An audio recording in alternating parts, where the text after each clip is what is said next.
एक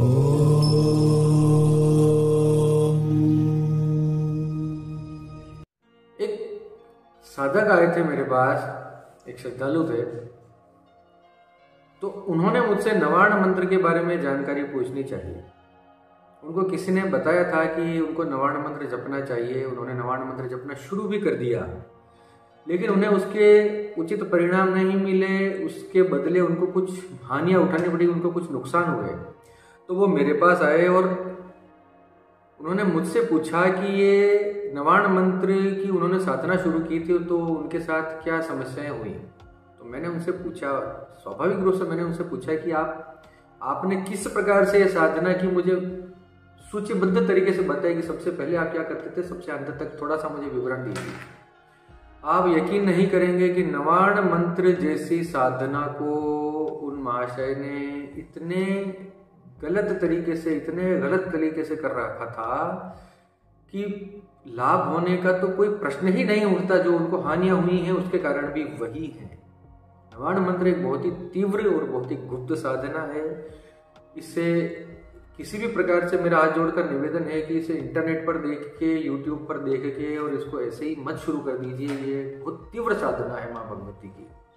उन्होंने कम से कम, मैं बोलूं, उसमें कम से कम 50 तरह की गलतियां थी, कम से कम 50 तरह के उस साधना के अंदर दोष थे। अगर आप साधना की दृष्टि से जा रहे हैं, मैं उसी तरीके से बात कर रहा हूं। साधना की दृष्टि से उनके उस काम में 50 तरह की गलतियां थी कम से कम। लेकिन जो सबसे मूल है, उन्होंने मंत्र ही पूरा नहीं बोल रखा था। मंत्र पूरा क्या है और आधा क्या है। आमतौर पर जब हम सुनते हैं ओम ऐं ह्रीं क्लीं चामुंडायै विच्चे, ये हम सुनते हैं। असल में मेरा ये मानना है, हमारे गुरु जी का जो दिया हुआ ज्ञान है उसके अनुसार ओम ऐं ह्रीं क्लीं चामुंडायै विच्चे नमः, नमः का जो है, नमः शब्द बाद में अवश्य लगना चाहिए। क्यों? इसका थोड़ा विस्तार से आप समझिए। देखिए, किसी भी मंत्र के 3 भाग होते हैं, उसका पूर्व भाग, मध्य भाग और उत्तर भाग। पूर्व भाग के अंदर, किसी भी मंत्र के अंदर ओम ऐं ह्रीं क्लीं श्रीं, इस प्रकार से बीज ये प्रणव लगाए जाते हैं, जिसे मंत्र का शिर कहा जाता है। मंत्र का शिर कहा जाता है। ओम हो सकता है, कहीं क्लीं हो सकता है, कहीं श्रीं हो सकता है। तो ये मंत्र का शिर कहा जाता है, इसे पूर्व भाग कहते हैं। जिस भी देवता का मंत्र होता है उसका बीज शुरुआत में लगाना। फिर आता है मंत्र का मध्य भाग, उसका उदर, जो बीज के बाद आने वाला भाग होता है। उसमें देवता का नाम, देवता के साथ चतुर्थी विभक्ति लग सकती है। अपनी कामना परक उसके अंदर उद्देश्य उसके अंदर हो सकता है। जैसे ओम नमः शिवाय है तो शिवाय, ये जो है ये उसका मध्य भाग है। और भी कोई मंत्र होते हैं तो उसका एक मध्य भाग होता है, जिसमें देवता का नाम, देवता का जो है उसमें उल्लेख होता है और अपनी कामना का उल्लेख भी होता है किसी किसी मंत्र में। मैं खुल के सारी बात नहीं बताऊंगा। तो मध्य भाग में देवता का नाम, और अंत में होता है, उसको कहते हैं पल्लव, जिसे कहा जाता है पल्लव, उसका पल्लव भाग। तो पल्लव जो होते हैं किसी भी मंत्र में, किसी भी पौराणिक या तांत्रिक मंत्र के अंदर पल्लव अवश्य होता है। पल्लव का अर्थ क्या होता है? आपने सुना होगा, नमः, स्वाहा, स्वधा, हुम, ठः, वशट, वौषट, इस प्रकार से जो अंत में लगते हैं उनको पल्लव कहा जाता है। वेद मंत्रों के अंत में पल्लव नहीं लगाए जाते। महामृत्युंजय मंत्र में पल्लव नहीं होता। ओम त्र्यंबकम यजामहे सुगंधिम पुष्टिवर्धनम उर्वारुकमिव बंधनान् मृत्योर्मुक्षीयमामृतात्। नमः, स्वाहा, स्वधा, हुम, इस प्रकार से पीछे नहीं लगाए। इसी प्रकार से गायत्री मंत्र पल्लव विहीन मंत्र है, क्योंकि वो वैदिक मंत्र है। वेद मंत्रों में पल्लव नहीं लगाया जाता है। ओम भूर्भुवस्सुः ओम तत्सवितुर्वरेण्यं भर्गो देवस्य धीमहि धियो यो नः प्रचोदयात्। इसमें भी लास्ट में, अंत में प्रचोदयात् है, कहीं भी किसी प्रकार का पल्लव नहीं लगा है।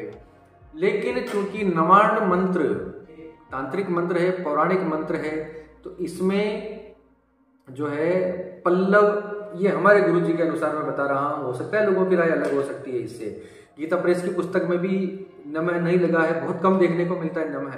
लेकिन मेरा अनुभव ये है कि अगर आप उसके पीछे नवार्ण मंत्र के पीछे नमः अगर आप पल्लव के रूप में लगाते हैं, ओम ऐं ह्रीं क्लीं चामुंडाई नीचे नमः, तो आप ये मानकर चले कि वो मंत्र में एक तो अधिक सौम्यता आ जाएगी, आपको आपके लिए हानिकारक वो कम हो जाएगा, और इसके अलावा आपको शीघ्र सिद्धि प्रद भी वो हो जाएगा। मंत्र सिद्धि में, मंत्र साधना के पुरुष चरण आदि में, अनुष्ठान आदि कार्य में 50 तरह के नियम हैं। अगर मैं इस पर वीडियो बनाने बैठूं, चूंकि लोगों को ये अब मैं क्या बताया जाए, मुझसे ये पूछा जाता है कि आप मंत्र विशेषज्ञ अपने आप को बोलते हैं, तो मंत्र साधना के ऊपर, पुरुष चरण के ऊपर कोई वीडियो क्यों नहीं बनाते? बिल्कुल मैं बनाऊंगा। मंत्र पुरुष चरण पे, साधना पे, अनुष्ठान पे, पूरा समग्र जो एक नियम है, उसके जो कानून है, उसका जो विधान है, उसके ऊपर मैं वीडियो अवश्य बनाऊंगा। ये मेरा आपसे वादा है।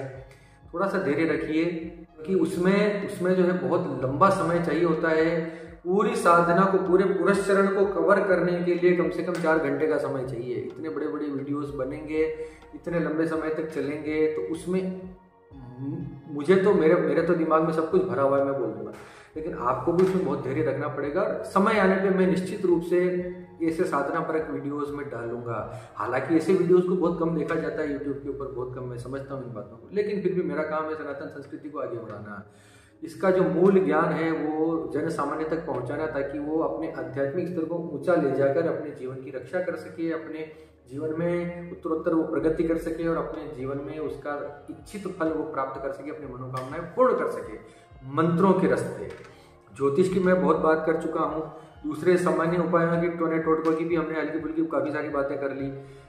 अगर आप ये चाहते हैं कि मैं साधना विषय पे, मंत्रों पे, स्तोत्र पे, कवच पे, इस प्रकार के विषय पे गूढ़ हमारा जो साधना विषय ज्ञान है, मंत्र सिद्धि का, तंत्र सिद्धि का, यंत्र सिद्धि का, ये क्या होते हैं, ये किस तरह से काम करते हैं, इनका विधान क्या है, अगर आप इन पर वीडियोस चाहते हैं तो प्लीज़ मुझे कमेंट बॉक्स में अवश्य बताइए।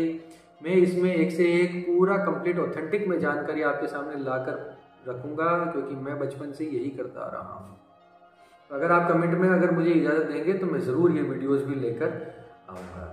इसी के साथ आप सबके मंगल की कामना करता हुआ मैं पंडित अखिलेश आपसे विदा लेता हूँ। धन्यवाद। सर्वे भवन्तु सुखिनः।